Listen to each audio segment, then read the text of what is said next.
जय जय माता महालक्ष्मी, जय माता बगलामुखी। स्वागत करता हूं अपने YouTube चैनल गुरुजी हरिद्वार वाले के माध्यम से आप सभी दर्शकों का पुनः। देखिए, एक बहुत ही विवाद का विषय बना हुआ है कि सन 2024 में ये पावन पर्व दीपावली का कब है, माता महालक्ष्मी का पूजन कब कैसे करना चाहिए। इसके लिए दो तिथियां आ रही हैं जी। एक है 31 अक्टूबर गुरुवार, और कुछ विद्वानों का मत है कि 1 नवंबर शुक्रवार। तो किस दिन करना चाहिए, इसी विषय को लेकर के आज हम आपके बीच में उपस्थित हुए। तो जी ये दीपावली पर्व जो है क्यों मनाया जाता है, कब से मनाया जाता है, क्या इसके पीछे की परंपरा है? थोड़ा देखिए, बहुत सारी बातें हैं इस विषय में। जैसे कि मैंने पूर्व में बताया, भगवान श्री राम वापस आए हैं, तो अवध वासियों के साथ जितने भी सनातन धर्मावलंबी हैं, सभी ने मिलकर के अमावस्या को मनाया जाता है। कार्तिक कृष्णा अमावस्या के दिन प्रदोष व्यापिनी तिथि में मनाया जाता है। तो भगवान शाम के समय अयोध्या पधारे, ऐसा संतों का ग्रंथों का मत है। तो भगवान का आगमन हुआ अमावस्या तिथि के दिन। चंद्रमा जो है नहीं रहता है, अंधेरे में आए हैं ठाकुर जी और सूर्यवंशी हैं। तो समस्त, केवल अवधवासियों नहीं, समस्त हिंदुओं ने, सनातन धर्मियों ने जो है दीप जला करके भगवान श्री राम का शुभागमन की प्रतीक्षा पर यह उत्सव मनाया है। और भी इसके बहुत सारे विविध प्रकार हैं, लेकिन मुख्य रूप से यही है। जैसा कि गुरुजी मैंने पहले आपसे एक बार सुना था कि जैसे कि सूर्य उदय के समय जो तिथि आ रही हो वो पूरे दिन मानी जाती है, तो क्या ये नियम दीपावली पर भी लागू होता है? जी नहीं। देखिए, मैंने बताया था उदय सा तिथिर्ग्राह्या घटिकी का पिया भवेत, ऐसा होता है। हर जगह एक नियम लागू नहीं होता राजेंद्र दास जी। जी। प्रथम आपको बताऊंगा कि जो तिथि सूर्योदय में 2 घटी रह ले तो पूरे दिन मानी जाती है। ऐसा भी एक नियम है, मैंने पूर्व में वीडियो में बता रखा है। अब पितरों के लिए सूर्योदय की तिथि नहीं ली जाती, जो तिथि दोपहर में वो ली जाएगी।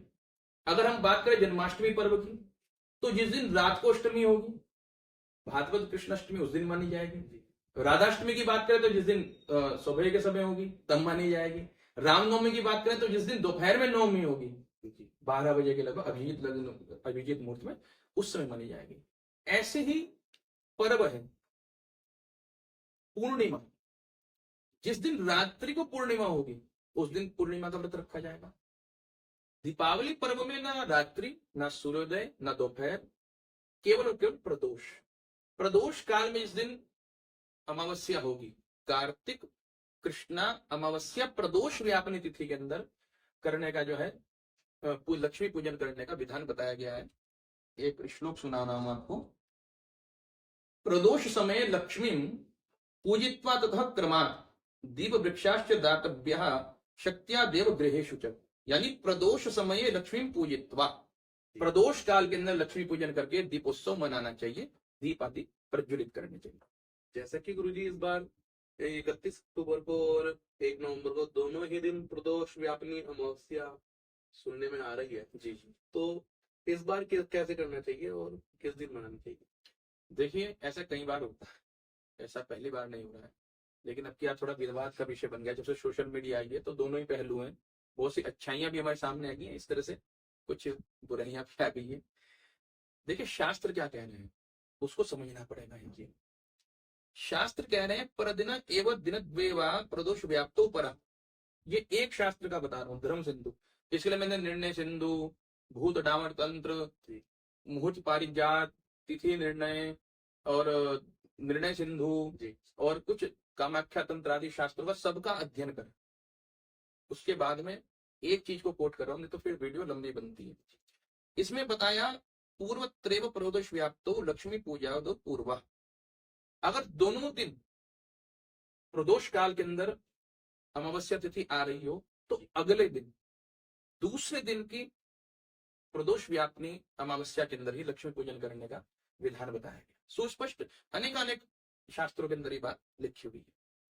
तो गुरुजी जैसे कि आपने बताया कि दीपावली जो है प्रदोष काल में ही मनाई जाती है, तो जैसे बहुत से लोग वृषभ लगन में, निशीत काल में, महानिशीत काल में मनाते हैं, तो इसके पीछे का तात्पर्य क्या? देखिए, दीपावली के दिन 2 क्रियाएं की जाती हैं। एक तो लक्ष्मी पूजन जी। लक्ष्मी पूजन की विशेषता तो प्रदोष व्यापनी में है। कुछ दुकानदार व्यापारी बंधु हैं जो प्रदोष काल में दुकान में पूजा करते हैं, देखा होगा। बहुत से गृहस्थी भी करते हैं। और दिन के भी मुहूर्त होते हैं, दिन में भी करते हैं वो लोग अपनी दुकान में। अब वृषभ लग्न क्या है, जिससे चूक गया प्रदोष का, जी तो वृषभ लग्न स्थिर लग्न है और हर कोई चाहता है कि मुझको स्थिर लक्ष्मी की प्राप्ति हो, तो वो वृषभ लग्न में करता है। निशीत काल में भी शास्त्रों में आज्ञा है लक्ष्मी पूजन करने की। अब जो निशीत काल और महानिशीत काल है, ये कालरात्रि है। दुर्गा सप्तशती में बड़े प्रसिद्ध श्लोक है, कालरात्रि महारात्रि मोहराकृष्य दारुणा। तो ये तंत्र मंत्र के साधक लोग हैं, वो महानिशीत काल के अंदर गंडा ताबीज पढ़ते हैं अपनी रक्षा के लिए और जजमानों की रक्षा के लिए, ठीक है। साथ ही साथ में बहुत से यंत्र की पूजा करते हैं, प्रतिष्ठा करते हैं जी लक्ष्मी कुबेर यंत्र, बगलामुखी यंत्र, नाना काली यंत्र है ना, काल रात्रि है वो, काली रात्रि है। तो जो जिनको तंत्र मंत्र की पूजा करनी होती है वो महानिशीत काल के अंदर इसकी पूजा करते हैं, और जो साधारण गृहस्थी अपना लक्ष्मी पूजन करना चाहते हैं वो दिन में करते हैं। और इसके लिए एक बात बताऊं, ये देखिए एक श्लोक बता रहा हूं, ये कामाख्या तंत्रम और भूत डामर तंत्र सब में ये श्लोक आया है। जी प्रति संवत्सरम कुर्यात कालिका महोत्सवम कार्तिके तु विशेषतः अमावस्या निशार्धते। मतलब कि जब अर्धरात्रि हो जाए, निशित और महानिशित काल आ जाए, उस समय जो तंत्र मंत्र की साधना करनी चाहिए, इसलिए बहुत से लोग निशित काल और महानिशित काल लेते हैं। गुरुजी, दीपावली पर्व पर लक्ष्मी पूजन के लिए, लक्ष्मी प्राप्ति के लिए कोई विशेष प्रयोग उपाय होते हो तो वो भी बताइए थोड़ा। मंत्र भी होता है, देखिए मंत्र बता रहा हूं आपको। ओम श्रीम ह्रीम श्रीम कमले कमलालये प्रसीद प्रसीद, ओम श्रीम ह्रीम श्रीम महालक्ष्मी नमः। ये मंत्र मैं डिस्क्रिप्शन में नीचे लिख दूंगा। इसके अलावा जो है विशेष रूप से श्री यंत्र की साधना की जाती है जी, और कुबेर यंत्र की साधना की जाती है।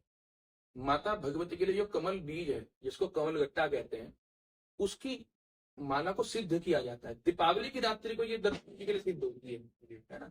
और कई बार ऐसा होता है कि लोग हम पर कुछ टोना टोटका कर रहे हैं, ऐसा कुछ करते हैं, दीपावली की रात्रि को छोड़ते हैं 40 दिन का समय लगा करके, अगर कोई बलिदान दे करके कर रहा है तो उसके लिए पारद गुटिका रखी जाती है।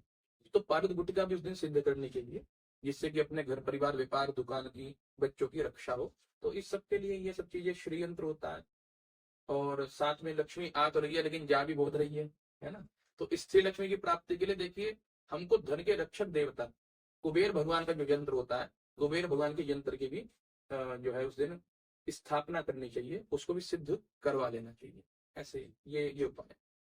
तो गुरुजी, जैसे कि हर कोई व्यक्ति तो ये यंत्र इत्यादि सिद्ध नहीं कर सकता है, माला सिद्ध नहीं कर सकता है, तो इनका भी कोई आपके पास निराकरण? हाँ यही है, देखिए आप तो जानते हैं, पूछ रहे हैं व्यूअर्स के लिए, क्योंकि आज आप दर्शकों की तरफ से बैठे हुए हैं। हम प्रतिवर्ष दीपावली के दिन 51 ब्राह्मण लेकर के बैठते हैं, आप भी उसमें रहते हैं। तो हम अपने जजमानों के लिए भी सिद्ध करते हैं। श्री यंत्र चांदी के अंदर होता है, फिर उसको कुबेर यंत्र की सिद्धि की जाती है। इन मंत्रों का और विविध मंत्रों का जप किया जाता है। श्री सूक्त का, लक्ष्मी सूक्त का पाठ किया जाता है। श्री शते लक्ष्मी शपथ्या, ये मंत्र है लक्ष्मी जी का। या देवी सर्वभूतेषु लक्ष्मी रूपेण संस्थिता, नमस्तस्यै नमस्तस्यै नमस्तस्यै नमो नमः। इससे पुष्पांजलि की जाती है। उस पूजा के अंतर्गत हवन किया जाता है, अग्नितरण किया जाता है। जो कर्मकांडी लोग हैं वो जानते हैं कि किस तरह से यंत्र के मूर्ति के ऊपर जो है अग्नितरण होता है। तो वो अग्नितरण करके लक्ष्मी और कुबेर यंत्र को सिद्ध जजमानों के नाम गोत्र से करते हैं। और साथ में 51 ब्राह्मण बैठे होते हैं, बहुत बड़ा श्री यज्ञ होता है वो। साथ ही साथ में कमल गट्टे की मालाओं को प्राण प्रतिष्ठित किया जाता है। जैसे अभी भगवान श्री राम लला की मूर्ति की प्राण प्रतिष्ठा हुई, ऐसे माला की भी प्रतिष्ठा होती है, तब वो फल देने लगती है, तो माला देते हैं। और साथ में पारद गुटिका, पारे की गोली, जैसे आपको हमेशा दिखाई है, हम हमेशा पैकेट बनाते हैं उसका, तो पारद गुटिका को सिद्ध किया जाता है। और वो हमारे द्वारा दी हुई पारद गुटिका ओरिजिनल होती है। और छोटी गुटिका होती है, उसको बच्चे के हाथ में, इसमें रक्षा में डाल सकते हैं, गले में डाल सकते हैं। वो बुरी नजरों से, बलाओं से बचा करके रखती है। अपने वॉलेट में रख सकते हैं अथवा तो अपने सिरहाने रख सकते हैं। साथ ही साथ में कुछ लक्ष्मी माता के 4 या 5 मंत्र हम उसको लिख करके देते हैं। तो ये 5 चीजों का सेट होता है, जिसमें श्री यंत्र, कुबेर यंत्र, पारद गुटिका, कमल गट्टे की वो सिद्ध माला, प्राण प्रतिष्ठित, और साथ ही साथ में जो है वो मंत्र, जोन सा उसे अच्छा लगे वो उससे उसका जप कर सकता है। नहीं तो हे माता महालक्ष्मी मेरे पर कृपा करो, ऐसा बोल करके जप कर सकता है। तो इन 5 चीजों का ये जो सेट होता है, वो 51 रुपए का होता है। पिछले साल तक 4500 का था, लेकिन अब क्या कुछ खर्चा बढ़ गया, तो उसमें 51 ब्राह्मणों की दक्षिणा वगैरह वो सब आ जाती है। और हमारा व्हाट्सएप नंबर जो इस समय स्क्रीन पर आ रहा है, यही नंबर व्हाट्सएप का है, नीचे डिस्क्रिप्शन में भी है। तो व्हाट्सएप पर हमारा QR कोड हम भेज देते हैं, जो चाहता है हमें चाहिए पैसा भेजता है तो हम उसको उसके एड्रेस पर ये चीज भेज देते हैं। ठीक है। गुरु जी, लक्ष्मी पूजन करने की क्या विधि होती है? यदि व्यूवर्स खुद करना चाहें पूजन, तो उसकी क्या विधि होती है? या कोई ऐसा कोई छोटा टोटका हो जो व्यूवर्स खुद कर सके, उसका भी थोड़ा प्रकाश डाल। हाँ हाँ, बिल्कुल बिल्कुल। देखिए, लक्ष्मी जी का आह्वान नारायण के साथ में करें। लोग गलती क्या करते हैं कि पहले तो गणपति पूजन वो तो करना ही चाहिए, गलती ये करते हैं कि केवल लक्ष्मी का पूजन करते हैं। अकेली लक्ष्मी उल्लू वाहिनी है, वो उल्लू घुमा देती है पूरे घर में। और जब भगवान नारायण के साथ आती तो स्थिर लक्ष्मी की प्राप्ति होती, वो गरुड़ वाहिनी है। मंगलम भगवान विष्णु मंगलम गरुड़। तो शालिग्राम जी को साथ में रख करके तब अभिषेक करना चाहिए। ठीक है, एक चीज। माता भगवती का पंचामृत से अभिषेक करना चाहिए, दूध देंगे शायद बुरा आदि आदि। उसके अलावा जो है भगवती को सुंदर अनार का फल, दाडिम फल लगाना चाहिए, भोग लगाना चाहिए। भगवती को 5 प्रकार की मिठाई का भोग लगाना चाहिए, सुगंधित इत्र देना चाहिए। और अष्ट महालक्ष्मी का साथ में पूजन करना चाहिए, अडिमा महिमा इत्यादि अष्ट सिद्धियों का पूजन। और माता लक्ष्मी का अंग पूजन विशेष रूप से, ओम चपलाय नमः चंचलाय नमः से अंग पूजन करना चाहिए। भगवती की विशेष रूप से आरती करनी चाहिए। अब देखिए बात थोड़ी बड़ी है, जो अगर किसी आप ब्राह्मण को बुला करके पूजन ये करवाएं तो मच बेटर, बहुत अच्छा रहेगा। नहीं तो अगर स्वयं करना चाह रहे हैं तो मैं आपके लिए डिस्क्रिप्शन के अंदर ये सारा का सारा जो है पूजन की विधि रख दूंगा। एक जो आपने एक साधारण टोट के उपाय की बात कही थी, तो उस दिन है ना लक्ष्मी पोटली बनाई जाती है। एक लाल रंग का कपड़ा लें, उसके अंदर 5 शुद्ध कौड़ियां, एक श्रीफल छोटे वाला जो सुपारी आती है वो रखना चाहिए, पूगी फल रखना चाहिए। और साथ ही साथ में जो है हल्दी की गिठा रखनी चाहिए, 5 कमल गट्टे के बीज रखने चाहिए। और माता महालक्ष्मी नमो नमः ऐसा बोलना चाहिए। और 16 श्री सूक्त के पाठ कर देने चाहिए। जो नहीं कर पा रहा है तो आजकल यूट्यूब पर श्री सूक्त भी उपलब्ध है, श्री सूक्त का 16 बार पाठ सुन ले। और लाल रंग के धागे से उस पोटली को बांध करके रात भर लक्ष्मी जी के चरणों में रखे। और फिर उसके बाद में उठा करके अपने दुकान के गल्ले में या लोकर में या जहां पर भी अपना पैसा रखता है वहां पर रख सकता है। गुरु जी, बहुत से विद्वानों ने अपना मत डाला है कि 31 अक्टूबर को बनाना चाहिए। बहुत से पंचांग में भी 31 अक्टूबर आ रखा है, और कुछ विद्वानों ने डाल रखा है कि 1 नवंबर को, पंचांग में भी 1 नवंबर को। तो इसके विषय में आप क्या कहना चाहेंगे? पंचांग के विषय में तो कहना चाहूंगा कि अधिकतर पंचांग 1 तारीख को कह रहे हैं, और कुछ पंचांगों ने ये भ्रमित कर दिया जी। वो 31 को बता रहे हैं। देखिए, ज्योतिष से पंचांग है, पंचांग से ज्योतिष नहीं चलता है, पहले तो ये समझना चाहिए। और जितने भी विद्वान हैं सभी विद्वानों के मतों को मेरा प्रणाम। पूर्व काल में ऋषि मुनि हुए, ऋषि वशिष्ठ हुए हैं, गौतम हुए हैं, अत्रि हुए हैं, भृगु हुए हैं, वो एक मत नहीं हो पाए। तो आजकल के कलयुग के प्राणी कैसे एक मत होंगे? जिस भी विद्वान ने जो अध्ययन किया उन सभी के मतों को मेरा प्रणाम है, मैं उन्हें करता हूँ। जिस पंचांग ने जो कहा उसको भी मेरा प्रणाम नमन सभी को। लेकिन मेरा अपना जो पर्सनली पॉइंट ऑफ व्यू है वो ये है कि जो तंत्र की सिद्धि, जैसे हम 31 तारीख को 51 ब्राह्मण को बैठा करके करेंगे, श्री यंत्र कुबेर यंत्र जो भी बताया था वो सब सिद्ध करेंगे। तो जो तंत्र की साधना करना चाहता है वो 31 को करे, और जो केवल लक्ष्मी पूजन साधारण गृहस्थी करता है उसको 1 तारीख को करना चाहिए। तो गुरु जी, जैसे कि वीडियो के अंत की ओर बढ़ रहे हैं, तो आप व्यूअर्स के लिए कुछ संदेश देना चाहते हैं? जी जी, अवश्य अवश्य। देखिए, एक बहुत ज्यादा हिंदू धर्म में इस समय ये भ्रम की स्थिति उत्पन्न हो गई थी। इस वीडियो से आपने जाना कि किसको 1 नवंबर को दीपावली मनानी चाहिए, तंत्र आदि के साधकों को 31 को मनानी चाहिए। तो इस वीडियो को अधिक से अधिक आप शेयर करें। अगर चैनल पर आप नए हैं तो चैनल को सब्सक्राइब अवश्य कर लीजिए, बेल आइकन को आप ऑन कर दीजिए। और जितना भी सोशल मीडिया के प्लेटफॉर्म्स हैं, चाहे वो यूट्यूब हो, चाहे वो फेसबुक हो, इंस्टाग्राम हो, ट्विटर हो, सब पर हमारी आईडी है गुरुजी हरिद्वार वाले। तो आप सभी सोशल मीडिया प्लेटफॉर्म्स के माध्यम से हमसे अवश्य जुड़ें, हमको बहुत अच्छा लगेगा। ऐसी धार्मिक जानकारी भविष्य में भी हम आपको हमेशा देते रहते हैं। और ये पावन पर्व आपके जीवन में बहुत सी खुशियां लाने वाला हो। और जो है सर्वे भवन्तु सुखिनः, सर्वे सन्तु निरामयाः, सर्वे भद्राणि पश्यन्तु, मा कश्चित् दुःख भाग् भवेत्। इन्हीं महावाक्यों के साथ में आज पुनः वाणी को विराम। जय जय माता महालक्ष्मी। हरिओम तत्सत।